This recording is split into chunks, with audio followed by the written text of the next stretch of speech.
ನಮಸ್ಕಾರ. ನಾನು ನಿಮ್ಮ ಹೊರನಾಡಿ ಶಿವಕುಮಾರ್. ಏನಪ್ಪ ವಿಡಿಯೋ ಮಾಡ್ತಾ ಇರೋದಂದರೆ, ಈ ವಿಡಿಯೋ ಬಂದು ಇಲ್ಲಿ ನಮ್ಮ ಬೆಂಗಳೂರಿನ ಸಿಲ್ಕ್ ಬೋರ್ಡ್ ಹತ್ರ ಈ ನಮ್ಮ ಕಾಂಗ್ರೆಸ್ ಪಕ್ಷದ ಸರ್ಕಾರ ಕರ್ನಾಟಕದಲ್ಲಿ ಯಾವ ರೀತಿ ದೋಚ್ತಾ ಇದೆ ಅನ್ನೋದಕ್ಕೆ ಇದೊಂದು ಉದಾಹರಣೆ. ಬೆಂಗಳೂರಲ್ಲಿ ರೋಡು ಕಿತ್ತು ಒದರೋಗಿವೆ. ಯಾವ ಮಟ್ಟಿಗೆ ಅಂತ ಹೇಳಿದ್ರೆ, ಎಲ್ಲೆಲ್ಲಿ ಬೇಕು ಅಲ್ಲೆಲ್ಲ ಗುಂಡಿನೇ ಮುಚ್ಚೋಕ್ಕೆ ಇವ್ರಿಗೆ ಯೋಗ್ಯತೆ ಇಲ್ಲ. ಆದರೆ ಚೆನ್ನಾಗಿರೋ ರೋಡನ್ನು ಕಿತ್ತುಬಿಟ್ಟು ದುಡ್ಡು ಹೆಂಗೆ ಹೊಡಿತಾವ್ರೆ ಅಂದ್ರೆ ಕಾಮಗಾರಿ ಹೆಸರಲ್ಲಿ ಇದೊಂದು ಉದಾಹರಣೆ. ಇಲ್ಲಿ ಕಿತ್ತಾಕಿದ್ದಾರೆ ಈ ಸೈಡು. ಇದೇ ರೋಡು ಡೈಲಿ ಓಡಾಡ್ತಿದ್ದೋ. ಈ ಕಡೆ ತೋರಿಸ್ತೀನಿ ನೋಡಿ ಹೆಂಗಿದೆ ಅಂತ ಅದ್ದೂರಿಯಾಗಿ ನೋಡಿ. ಇದೇ ರೋಡು ಎಲ್ಲಿ ಬರುತ್ತೆ ಅಂದರೆ, ರೋಡ್ ಕಡೆ ಆಫೀಸ್ ಎದುರುಗಡೆ ಬರುತ್ತೆ ಈ ರೋಡು, ಸರ್ವಿಸ್ ರೋಡು. ಬೊಮ್ಮಳ್ಳಿ ಕಡೆಯಿಂದ ಸಿಲ್ಕ್ ಬೋರ್ಡ್ ಬರಬೇಕಾದ್ರೆ ಎಷ್ಟು ನೀಟಾಗಿದೆ ರೋಡು. ಒಂದೇ ಒಂದು ಸಣ್ಣ ಗುಂಡಿ ಇಲ್ಲ ಸ್ವಾಮಿ, ಹೇಳಿ. ಒಂದೇ ಒಂದು ಸಣ್ಣ ಗುಂಡಿ ಇಲ್ಲ.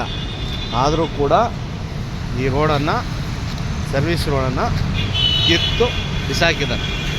ಏನಂತಂತೂ ಗೊತ್ತಿಲ್ಲ. ಬೆಂಗಳೂರಲ್ಲಿ ಎಲ್ಲ ರೋಡುಗಳು ಗುಂಡಿ ಮುಚ್ಚಕ್ಕಾಯ್ತಾಯಿಲ್ಲ. ಸ್ಕೂಟ್ರ್ ಬಿದ್ದು ಗಾಯ ಮಾಡ್ಕೊತಾವ್ರೆ. ಇನ್ನೂ ಸತ್ತಿಲ್ಲ ಸದ್ಯಕ್ಕೆ. ಆದರೂ ಚೆನ್ನಾಗಿರೋ ರೋಡ್ ಕಿತ್ತೋಟಿ ಇವರು ಕೊಳೆ ಹೊಡಿಗೆ ನಿಂತವ್ರೆ. ಕೆಟ್ಟಿ ಕೆರೆ ಹಿಡಿದ ರೋಡ್ ರೆಡಿ ಮಾಡೋದು. ಬ್ರ್ಯಾಂಡ್ ಬೆಂಗಳೂರು ಅಂತ ಹೆಸರಿಗೆ ಕೊಟ್ಟು ಬಾಯಿಲಿ ಬ್ರ್ಯಾಂಡ್ ಬೆಂಗಳೂರು ಅಂತ ಕರೀಲಿಕ್ಕಾಗಲ್ಲ. ಬ್ರ್ಯಾಂಡ್ ಬೆಂಗಳೂರು ಅಂತ ತನಗೆ ತಾನು ಅನ್ನಿಸ್ಕೋಬೇಕು. ಇವಾಗ ಗಾರ್ಬೇಜ್ ಬೆಂಗಳೂರು ಮಾಡಿ ಮಡಗಿಯವ್ರೆ ಬೆಂಗಳೂರನ್ನ. ಇದೇ ರೀತಿ ಯಾವುದೇ ಸರ್ಕಾರ ಆಗಲಿ ಬೆಂಗಳೂರಿಗೆ ಮೂಲಸೌಕರ್ಯ ಕೊಡಲಿಲ್ಲ ಅಂದರೆ, ನಮ್ಮ ಜನಗಳು, ಕರ್ನಾಟಕದ ಜನಗಳು, ಬೆಂಗಳೂರು ಎಲ್ಲ ಇಲ್ಲೇನು ಜೀವನ ನಡೆಸ್ತಾ ಇದ್ದಾರೋ, auto driver, taxi driver, software engineer, ಜೀವನ ಕಟ್ಕೊಂಡಿರೋ ಬೀದಿ ವ್ಯಾಪಾರಿಗಳೆಲ್ಲ ಮುಂದೊಂದು ದಿನ ಮುಂಬೈ, ಪುಣೆ, ಮಹಾರಾಷ್ಟ್ರಕ್ಕೆ ಹೋಗಿ, ಇಲ್ಲ ಗುಜರಾತ್ಗೆ ಹೋಗ್ಬೇಕಾಗ್ತದೆ, ಇಲ್ಲ ಉತ್ತರ ಪ್ರದೇಶಕ್ಕೆ ಹೋಗ್ಬೇಕಾಗತ್ತೆ, ಇಲ್ಲ ಆಂಧ್ರ ಪ್ರದೇಶಕ್ಕೋ, ಇಲ್ಲ ಹೈದರಾಬಾದ್ಗೆ ಹೋಗಿ ಜೀವನ ಕಟ್ಕೋಬೇಕಾಗತ್ತೆ. ಮೊದಲು ಮೂಲ ಸೌಕರ್ಯನ ಬೆಂಗಳೂರಲ್ಲಿ ಏರ್ಪಾಡು ಮಾಡಿ, ಬತಾರೋ ಆದಾಯನ ಹೆಚ್ಚಿಗೆ ಮಾಡ್ಕೋಬೇಕೆ ಹೊರತು ಬತಾರೋ ಆದಾಯ ಕೊಳ್ಳೆ ಹೊಡೆದು ಬತಾರೋ ಆದಾಯನ ಕಮ್ಮಿ ಮಾಡ್ಕೋಬಾರ್ದು, ಹಾಳು ಮಾಡಬಾರ್ದು. ನಮ್ಮ ತೆರಿಗೆ ನಮ್ಮ ಹಕ್ಕು. ಬೆಂಗಳೂರು ಇಷ್ಟು 1000 ಕೋಟಿ ತೆರಿಗೆ ಕೊಡ್ತಾ ಇದೆ.